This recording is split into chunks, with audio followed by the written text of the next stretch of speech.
My name is Chloe, and I was 14 when my parents got divorced. It wasn't one of those dramatic splits you see in movies, no screaming matches or throwing clothes out of windows. Just two people who decided they couldn't make it work anymore.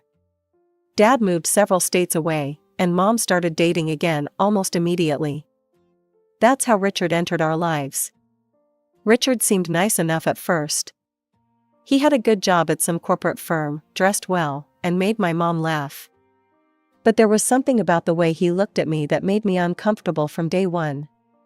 Not in a creepy way, worse, in a judging way. Like I was some kind of problem he needed to fix. "Your daughter could use some guidance," I overheard him telling Mom one evening, about a month after he moved in. "She's at that difficult age." I was standing in the hallway, and I remember how my stomach twisted when Mom replied, "I know. I'm so glad you're here to help."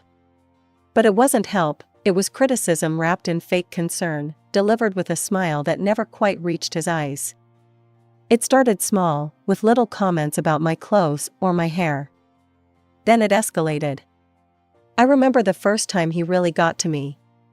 It was during dinner, about 6 months after he and Mom got married.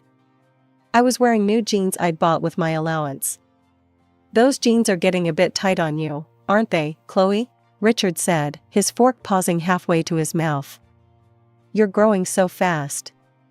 Then, under his breath, but loud enough for me to hear, "Wider, mainly."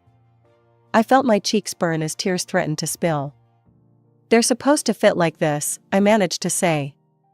"Oh, honey," Mom jumped in, "Richard's just concerned about your health. You know how teenagers can sometimes not notice these things." That was the pattern. Richard would say something cruel, disguise it as concern, and Mom would back him up. Every single time. When I tried to tell her how his comments made me feel, she'd shake her head and say I was being too sensitive. "You need to learn to take a joke, Chloe," she'd say, while Richard sat there with that smug little smile of his. "He's just trying to look out for you." I started calling Dad more often after that. Our Skype calls became my lifeline. He'd listen to me, really listen, without trying to explain away Richard's behavior, or tell me I was overreacting. He kept paying alimony regularly, which I later learned was more than generous, but money couldn't fix what was happening at home. Everything changed when my half-brother was born. I was 17, trying to focus on my final year of high school, while our house transformed into what felt like a shrine to Richard's perfect little family, minus me, of course. Mom was completely absorbed in the baby. I mean, I get it, he was tiny and cute and needed constant attention. But it was like I'd become invisible overnight. The only time anyone seemed to notice me was when something went wrong, like when I accidentally woke the baby by closing my bedroom door too loudly. I expected Richard to get worse after the baby was born, to find even more ways to criticize me. But something unexpected happened. He started traveling for work. A lot. Those business trips became my salvation. The house felt lighter when he was gone, like I could finally breathe properly. Even Mom seemed more relaxed, though she was always counting the days until his return. With Richard away so much, my senior year turned out better than I'd expected. I focused on my studies, joined the yearbook committee, and started making plans for college. Real plans, not just daydreams about escape. When graduation day came, Dad kept his promise and showed up. He sat in the audience, beaming with pride as I walked across the stage to get my diploma. Mom was there too, of course, with the baby and Richard, but it was Dad's face I looked for in the crowd. After the ceremony, Dad pulled me aside. "I meant what I said before, Chloe," he told me, his hands on my shoulders. "Any college you want, I'll make it happen. You've earned it." I'd already sent out applications to several colleges, hoping at least one would accept me. To my surprise, they all did. But I knew exactly which one I wanted, the one in Dad's city. Far enough away that I wouldn't have to come home often, but close enough to someone who actually cared about me. I waited until dinner to tell Mom and Richard. We were sitting at the table, Mom feeding my brother while Richard complained about airline food from his latest trip. "I got accepted to all the colleges I applied to," I said during a rare moment of silence. I'm going to accept the offer from Marshall University. Mom paused with the baby spoon midair. That's where your father lives, isn't it? I nodded, bracing myself for their reaction. Well, Richard said, that familiar mocking smile spreading across his face, looks like your father finally managed to do something useful with his life. Paying for college, who would have thought?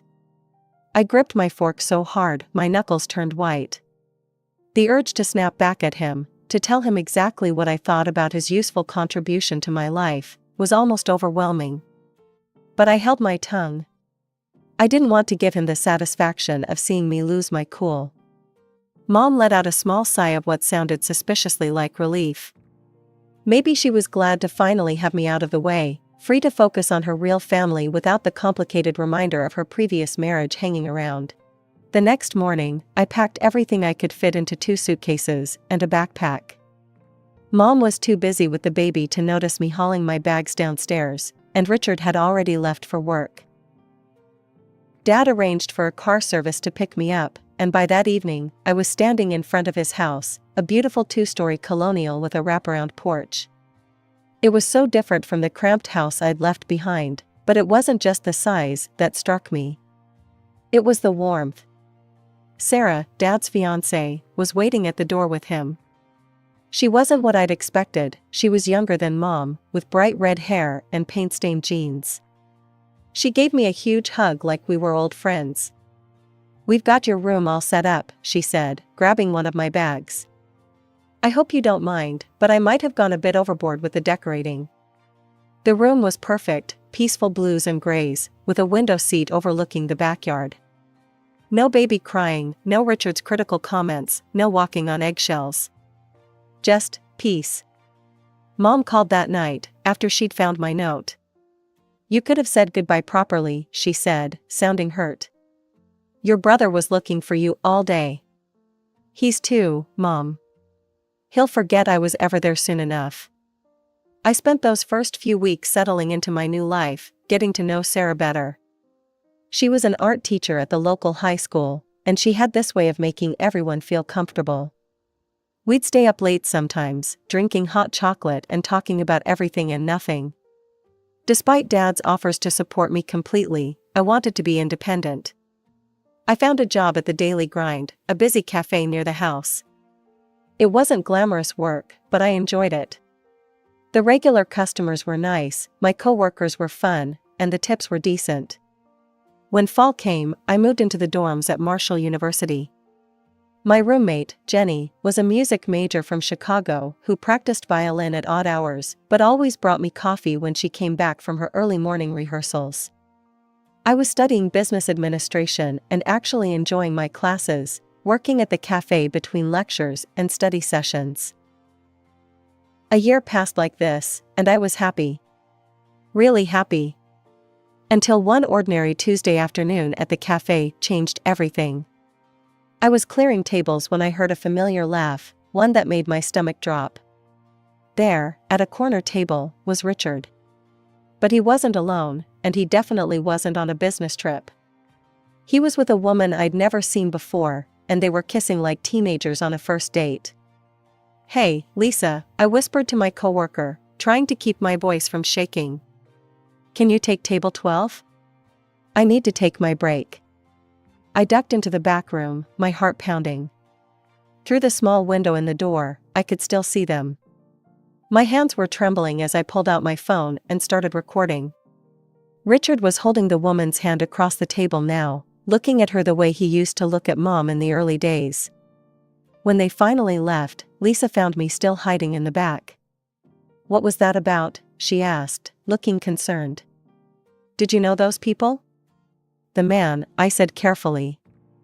"I know him. I just didn't want him to see me working here." "Do you know who the woman was?" Lisa's eyes lit up with gossip. "Oh my God, yes. That's Catherine Morrison. Everyone knows her. She's always in the local news for her charity work and business success." That night, I couldn't sleep. The image of Richard kissing that woman kept playing in my mind like a bad movie. Around midnight, I grabbed my laptop and opened social media. my fingers trembling as I typed Catherine Morrison into the search bar. Her profile popped up immediately, verified checkmark and all.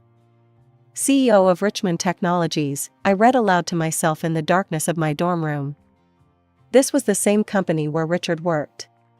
Catherine Morrison wasn't just some woman he was seeing, she was his boss, the director of the entire company. He wasn't just having an affair, he was sleeping with his own superior. I scrolled down her timeline, and that's when things got worse. Much worse. There was Richard, in photo after photo. Him at company events, always standing close to Catherine while other employees maintained a respectful distance. Him at what looked like vacation spots. Him holding a little boy, maybe around 3 years old, both of them grinning at the camera. The caption under one particularly painful photo read, "My 2 favorite men in the world. Can't wait to make it official soon. Blessed, family, engagement." I kept scrolling, and the evidence kept mounting. There were photos going back years. All those business trips Richard took, all those times Mom was home alone with my brother. He'd been building a whole separate life, complete with another child. My hands were shaking so badly I almost dropped my phone as I started saving the photos. One by one, I downloaded them all, including screenshots of the captions. There was Richard at what looked like the boy's birthday party, Richard and Catherine at Christmas dinner, Richard pushing the little boy on a swing. One photo in particular made me pause. It was from about 6 months ago, showing Richard, Catherine, and their son at some kind of carnival. The caption read, "Sometimes the perfect family comes when you least expect it." So thankful my Prince Charming was patient enough to wait for the right moment to start our family together. True love, destined, finally. Patient enough to wait? He hadn't been waiting, he'd been lying. Living 2 completely different lives, juggling 2 families like some sick circus act. And based on Catherine's posts, she had no idea she was the other woman. She truly believed she'd found her fairy tale ending with her handsome subordinate who'd stolen her heart. I sat back in my chair, my mind racing. The Richard in these photos was so different from the man I knew. Here, he was smiling, real smiles, not those smirks he always gave me. He looked happy. Genuinely happy, playing with his secret son, hugging his secret fiancée, living his secret life.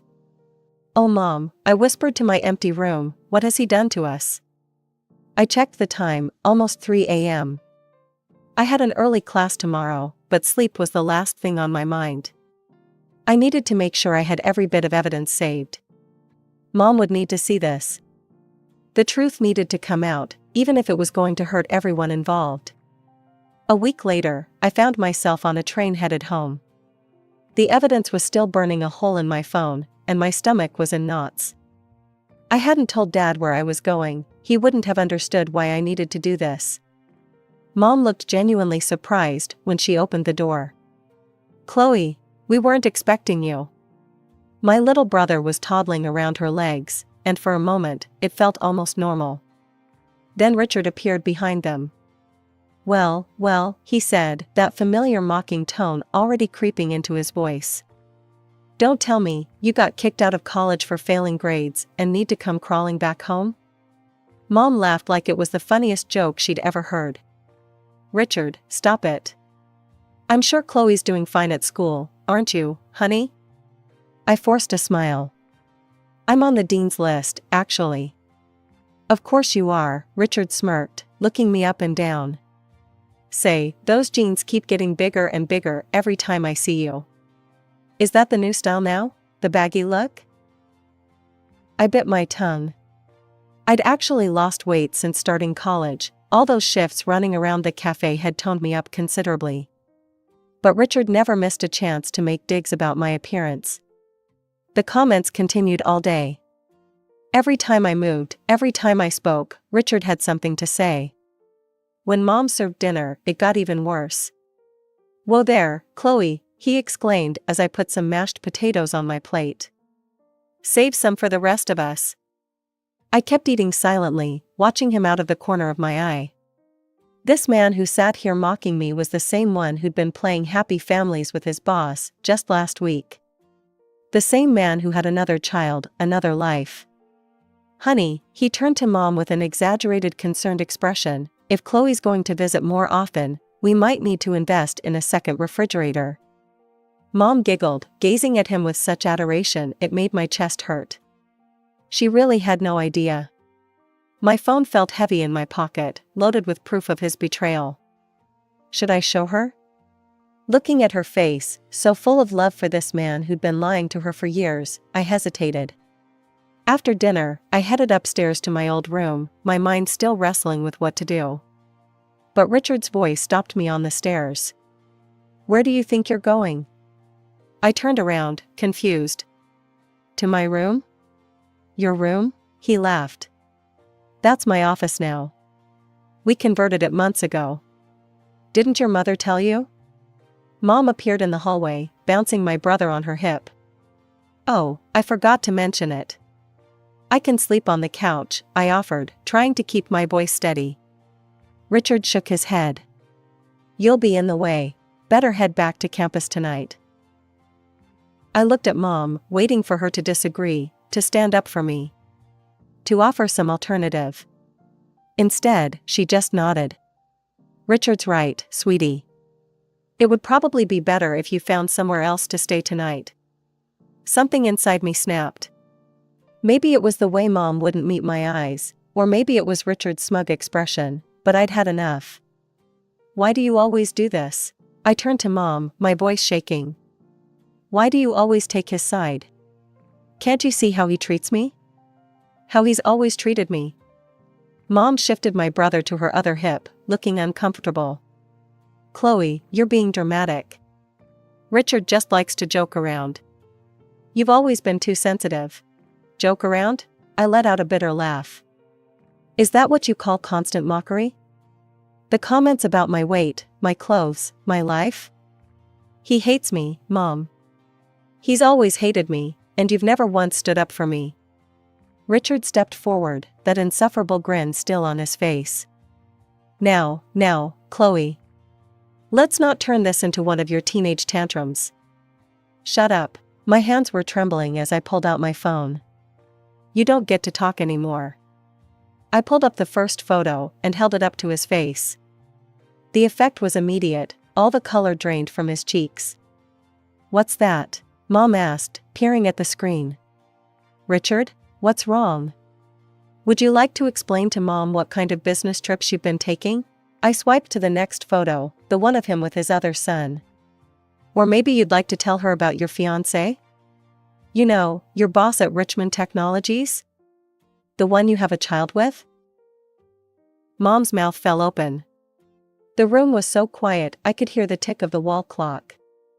That's not. Richard stammered, his smirk finally gone. Not what? Not your son in these photos?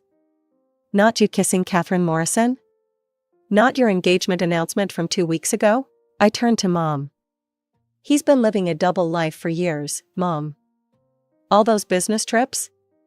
He's been with his other family, his other son, planning his wedding to another woman who has no idea he's already married. You're lying. Mom's voice was barely a whisper. I wish I was. He's been cheating on you with his boss. They have a 3-year-old son together. She thinks he's single, that they're going to get married. Stop it. Mom's scream made my brother start crying. Stop these horrible lies. How dare you? How dare you make up such disgusting stories about Richard? Mom, I have proof. Look at the photos. Look at the dates. Look at. I don't want to look at anything. You've always hated Richard. You've always tried to come between us. You're just jealous, because he's a better father to your brother than your own father ever was to you. Her words hit me like a slap. I stood there, stunned, as she stormed to the front door, yanked it open, and threw my backpack onto the front lawn. Get out. She was crying now, her face red with anger. Get out of our house. I don't want to hear any more of your lies. I walked toward the door, my legs feeling like lead. As I passed Richard, I saw his smile had returned, bigger than ever. He leaned close as I passed, his voice low enough that only I could hear. Your mother will always believe me over you, Chloe. Remember that. I spent the entire train ride back to campus in a daze, my mother's words echoing in my head. The next morning, after a sleepless night, I opened my laptop and navigated to Catherine Morrison's social media profile. My cursor hovered over the message button for a long moment before I finally clicked. Ms. Morrison, I have some important information about your fiancé that you need to know. Would you be willing to meet in person? Her response came within an hour, regarding Richard. Of course. Is everything okay? We agreed to meet at the Daily Grind, her suggestion, ironically enough. She had no idea I worked there, that I'd first discovered her existence in that very cafe. I arrived early for my shift, changed into my uniform, and waited. At exactly 2 p.m., Catherine Morrison walked through the door. Catherine? I approached her table. I'm Chloe. Her smile was genuine, warm even. Please, sit down. You seemed concerned in your message. What's this about Richard?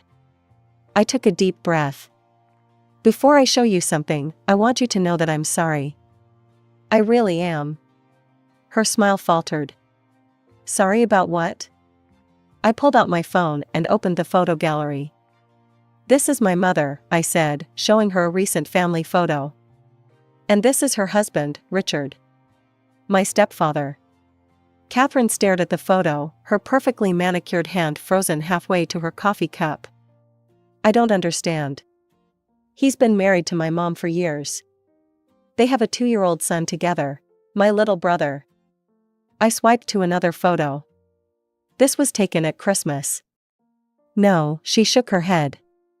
No, that's impossible. Richard isn't married.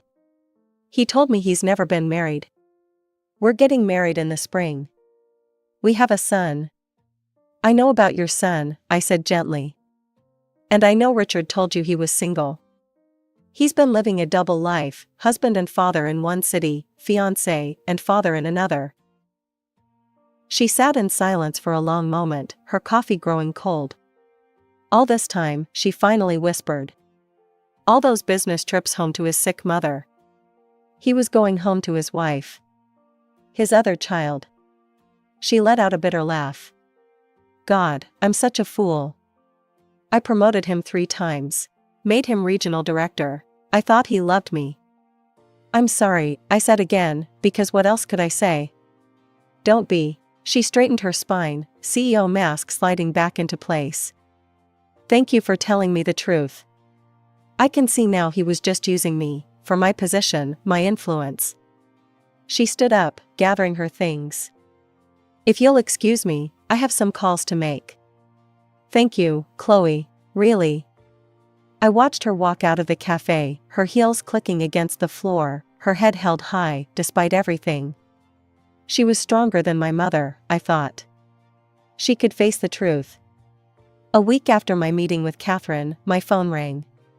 It was Mom, and before I could even say hello, she was screaming. Are you happy now? Her voice was so loud I had to hold the phone away from my ear. Are you finally satisfied? You've ruined everything. Mom, what? They fired him. That woman, his boss, she got him fired. They did an audit of all his work and found violations. They're fining him thousands of dollars. His career is over. She was sobbing now, her words coming between hiccuping breaths. No respectable company will ever hire him again. And it's all your fault. I sat down on my dorm room bed, my legs suddenly weak. Mom, he was cheating on you. He had another family, a child. He was going to marry her. You don't understand anything, she cut me off. He's the best thing that ever happened to me. The best father your brother could have. How dare you try to destroy that? He was using both of you. You and Catherine, he was just manipulating everyone for his own benefit. Can't you see that? Don't you dare talk about him like that. Her voice went ice cold. You have no right to judge the man I love more than anything in this world. Mom, please. I have no daughter. The words came out like bullets. As far as I'm concerned, you don't exist anymore. The line went dead. I sat there for a long time, staring at my phone, tears rolling down my cheeks. Jenny found me like that when she came back from class. Oh my God, Chloe, what happened? I told her everything. She held me while I cried, brought me tea, and helped me call Dad. He and Sarah drove up that night just to check on me. You did the right thing, Sarah kept saying, holding my hand. Sometimes the right thing hurts like hell, but that doesn't make it wrong. A year has passed since then. I'm still at Marshall University, keeping my grades up and working at the cafe. Dad and Sarah got married in a small ceremony by the lake. It was beautiful, and I was their maid of honor. Sarah's pregnant now. I'm going to have a little sister soon. I hear things about Mom and Richard through mutual friends back home. He never found another corporate job. Word got around about the audit findings. He started drinking heavily, picking fights in bars. Mom had to get a job at the local supermarket to support them. My little brother is in daycare now because they can't afford a nanny like they used to. Sometimes when I can't sleep, I wonder if I should feel guilty. Maybe if I'd kept quiet, everyone would be better off. Mom would still be happy in her ignorance. Richard would still have his job. My brother would have a more stable home. But then I remember Richard's smirk when Mom threw me out. His whispered words, "Your mother will always believe me over you." I remember all the years of his subtle cruelty, his manipulation, the way he twisted everything to make me feel small. No, I don't feel sorry for them. The truth is like that sometimes, it doesn't care about convenience or comfort. It just is. Richard built his life on lies, and when those lies finally crumbled, he had no one to blame but himself.